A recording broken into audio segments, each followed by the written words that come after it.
sungkit ang mata. Oh, tingin ka dito. Hello. Tingnan mo dito. Okay. Babae, lalaki, babae. Ito.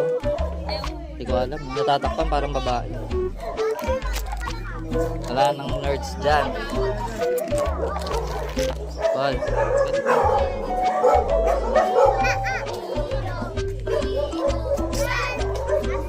Kung gusto nyo nga i-adapt tong napaka-cute, napaka-playful at napaka-sweet na si Apple, puntahan nyo lang yung Second Chance Aspen Shelter Philippines Incorporated sa kanilang Facebook page para i-assist nila kayo kung paano kayo makapag-adapt. Sama nyo na rin si Google, yung brown na katabi niya.